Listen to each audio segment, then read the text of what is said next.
programa aqui na Tribuna Independente.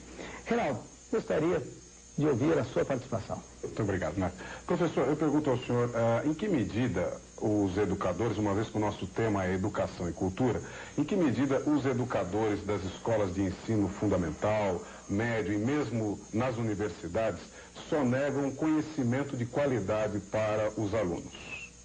Então, eu não sei se sonega é a palavra, porque ninguém pode dar o que não tem.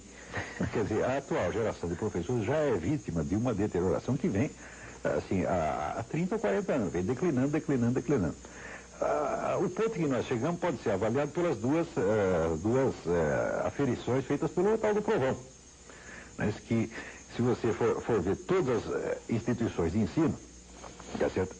A quase totalidade está muito abaixo da média tolerável. Não é que estão abaixo do ideal, estão muito abaixo do que, vamos dizer, do mínimo. Tá isso? E, mais recentemente, esse exame que foi feito do pós-graduação, a maior parte dos cursos de pós-graduação também estão muito abaixo da média. Se você for ver ensino médio, o que acontece? Fizeram aquele teste, mais ou menos um ano atrás, entre alunos de ensino médio de 32 países, incluindo países bastante pobres, da África, etc. Os nossos alunos tiraram o último lugar. Quer dizer, não é por falta de recursos. O Brasil é um país riquíssimo e o que é que se investe em educação aqui é uma monstruosidade. Né? E sempre que se discute a questão da educação, o pessoal logo vai para o lado econômico. Quer dizer, é uma sede de verbas e há uma crença no poder mágico do dinheiro. Né? Como se o dinheiro fizesse produzir escultura. Né? Mas, olha, se dinheiro produzisse cultura, minha gente, não teria havido nenhuma cultura, digamos, na Inglaterra do século X. E quando eram países paupérrimos, na Europa já tinham cultura elevadíssima. Isso é uma constante da história humana. Vamos dizer que os períodos de grande criatividade cultural raramente coincidem com períodos de grande progresso econômico. A gente hoje pode ficar maravilhado com Platão, Aristóteles, essa coisa. Quando houve essa geração de Sócrates, Platão e Aristóteles, Atenas já não era mais aquela de Péricles, que mandava em tudo. Não, ao contrário, era totalmente decadente, com inflação, miséria, depois invadida, né? Invadido por Esparta, depois invadido pelos macedônios. Ou seja, o país estava numa situação aflitiva e, não obstante, criou, vamos dizer, esta cultura majestosa. Agora, aqui no Brasil, o brasileiro talvez seja o povo mais dinheirista do mundo. O brasileiro tem vamos dizer, uma crença no poder do dinheiro. Né? Não acredita em Deus, não acredita em dinheiro. Ele acredita que se der dinheiro para ele, né, o resto ele fará tudo por mágica. Então acredita que primeiro ele tem que ganhar um dinheirão e depois ele vai estudar, vai se tornar um camarada inteligente. Ou seja, inverte a coisa. Né? Os outros povos sempre procuram ficar inteligente primeiro para resolver os problemas. Aqui não, quer resolver o problema primeiro e ficar inteligente depois. Então, quer dizer que toda a ideia que se tem sobre educação aqui é uma ideia absolutamente falsa. A educação está muito vinculada a duas coisas. Ou vinculado ao fator econômico, quer dizer, o indivíduo vai estudar não porque ele queira aprender alguma coisa, mas porque ele é obrigado a isso, porque senão o seu acesso ao emprego é bloqueado. Não que a escola vai lhe dar a qualificação para isso, não, mas ela vai lhe tomar a autorização se ele não frequentar. Então a escola não é um benefício, a escola vamos dizer, é a ameaça de um malefício. Então, para não sofrer o malefício, o sujeito vai para a escola. E o outro é o motivo político. Quer dizer, aqui nós temos dois tipos sobretudo universidades. Todas as universidades, todas brasileiras dividem-se em dois tipos. Você tem as universidades caça-níqueis e as universidades caça-votos. Quer dizer, as privadas são caça-níqueis, as estatais são caça-votos. Né? E existe uma certa mistura das duas coisas também. Ou seja, a ideia de que a educação seja um valor em si importante para a própria consistência, para a própria formação do indivíduo, essa ideia nunca entrou aqui. O sujeito sempre vai estudar alguma coisa, ele pensa, eu vou estudar para quê? Tá certo? Quer dizer, o estudo tem que entrar por ele como se fosse um tubo digestivo, entra para um lado e sai pelo outro. Não tem a ideia de que a educação se incorpora. As pessoas não têm muito essa noção de que a educação não foi feita para lhe dar instrumento para alguma coisa, mas para formar você, para você ser alguma coisa. Para você ter uma personalidade, para você ter consciência, para você saber fazer suas escolhas, para você saber quem você é, para você se orientar no mundo, etc, etc. Ou seja, a educação como, digamos, fator de fortalecimento, de desenvolvimento da pessoa humana, nunca existiu. A educação aqui é utilitária. Ou é para vamos dizer, ter uma finalidade profissional, então o sujeito vai fazer aquilo sem acreditar que ele vai aprender a profissão, mas ele pelo menos vai ter, ele não quer educação, ele quer apenas o diploma, porque o diploma é a autorização para fazer aquilo que ele não sabe fazer. Mas, não precisa saber, precisa ter o diploma. Né? E por outro lado tem a ideia da educação como canal de disseminação para propaganda política.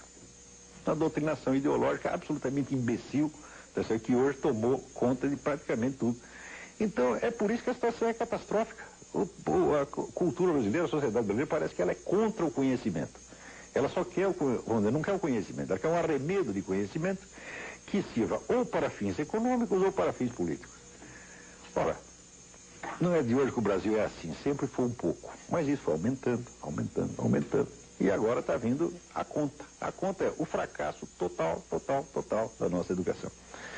A classe dos professores universitários hoje é constituída maciçamente de pessoas ineptas, de analfabetos funcionais, pessoas que não entendem o relé. E não estou falando de professor primário, eu não estou falando de gente de universidade. Quer dizer, ontem eu publiquei na Folha um artigo sobre o Congresso de Filosofia que vai ter na Bahia, né? E fazendo um exame do programa, né? É um negócio organizado pela Associação Nacional de Pós-Graduação. Né? E eu dizendo, olha, esse programa aqui é o mesmo programa que vocês poderiam fazer na década de 60, vocês não aprenderam nada desde então. Os maiores pensadores que apareceram no último meio século continuam totalmente ignorados, vocês continuam com aquela temática dos anos 60. Hoje sai na Folha uma carta do sujeito indignado. Não é nada disso, você estava tentando humilhar pesquisadores sérios, só que quando você lê a carta, o sujeito não sabe regência verbal, não sabe colocação de pronome. Eu digo, mas como é que esse sujeito chegou no pós-graduação se não podia ter saído do primário? E são pessoas assim que não têm a menor consciência de suas deficiências, por quê? Porque são reconhecidos como professor, tem lá um diploma de pós-graduação e todo mundo chama de senhor doutor e o indivíduo nunca é testado realmente no seu conhecimento, né? Você tem uma rede, uma proteção corporativa absolutamente perniciosa, doente, né? Onde todo mundo só pensa assim na autodefesa dos seus interesses, todo mundo sempre com medo de perder emprego, né? E fica essa coisa mafiosa, ou mafiosa por motivos econômicos ou mafiosa por motivos políticos. Agora, o ensino propriamente dito, o aluno como pessoa, tá certo?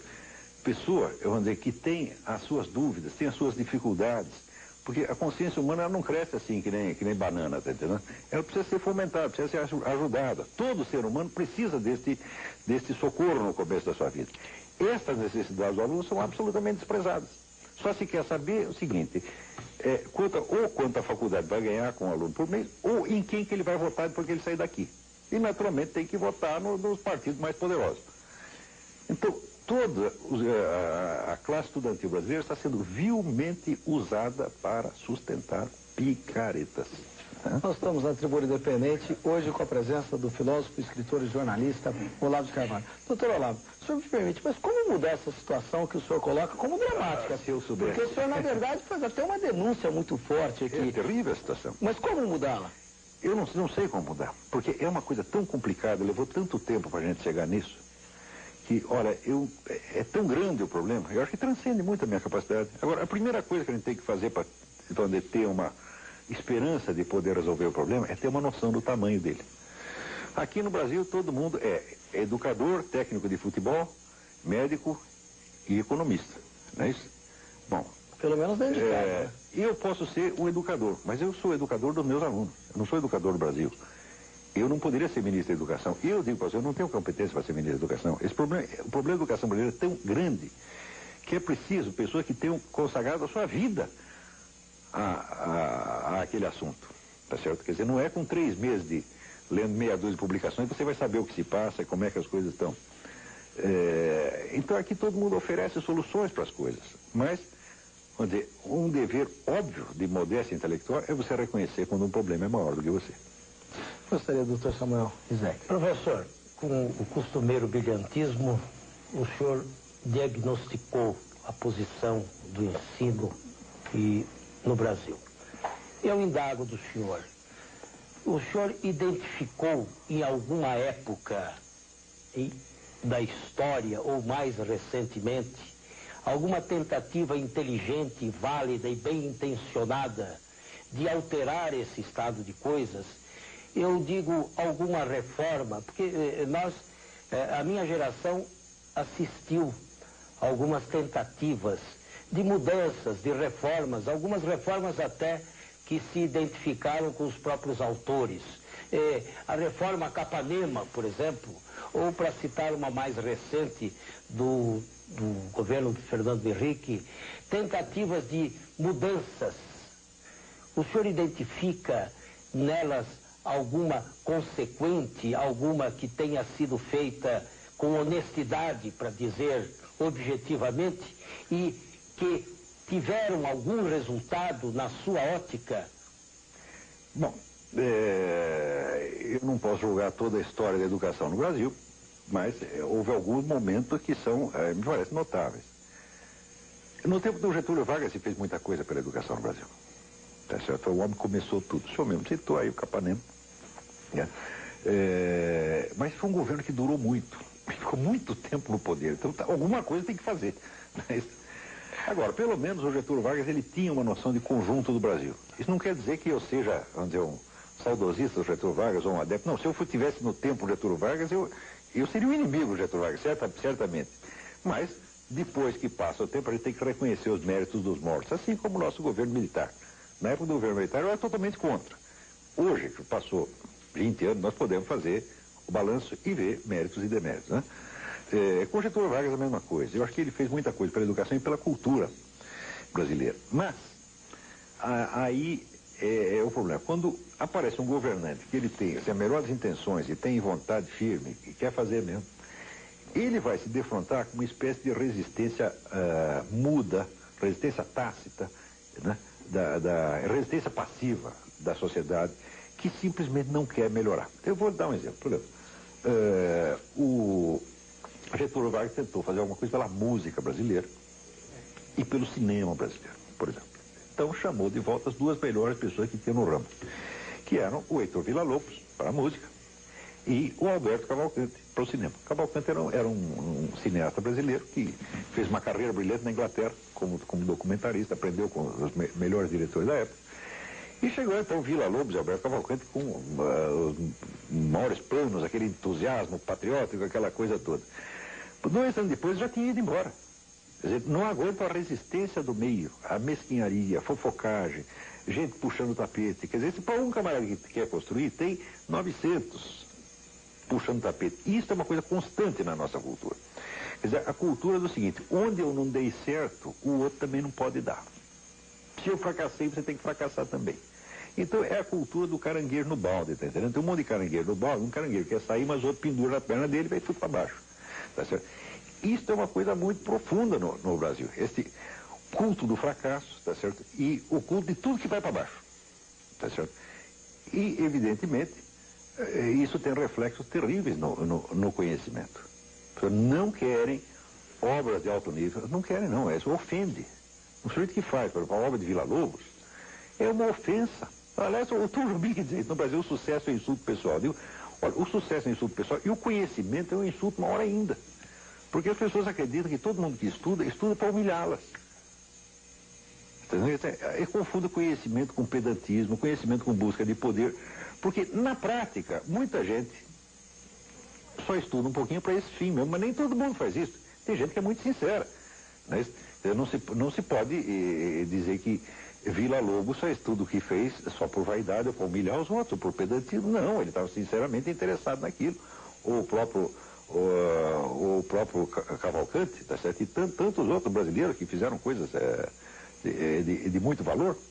No fim, todas essas pessoas acabam ou indo embora ou morrendo amarguradas. O Brasil é o país que tem a maior coleção de gênios fracassados da história mundial. Ou eu fracasso ou vou embora. Né? Pouquíssimos têm, vamos dizer, uma resistência para viver no meio deste ambiente, tá certo? E continuar fazendo o que tem de fazer, conservar o bom humor. Eu não sei como é que eu consigo, tá certo? Porque eu não ligo muito para isso, não. Quer dizer, se as pessoas estão gostando ou não estão gostando do que eu estou fazendo, para mim, assim, a minha plateia só tem um espectador. O espectador é Deus, tá certo? Eu não espero que Deus goste do que eu faço, mas pelo menos que Ele perdoe o que eu faço. Se conseguir isso, tá bom. Muito bem. Eu vou pedir licença ao senhor.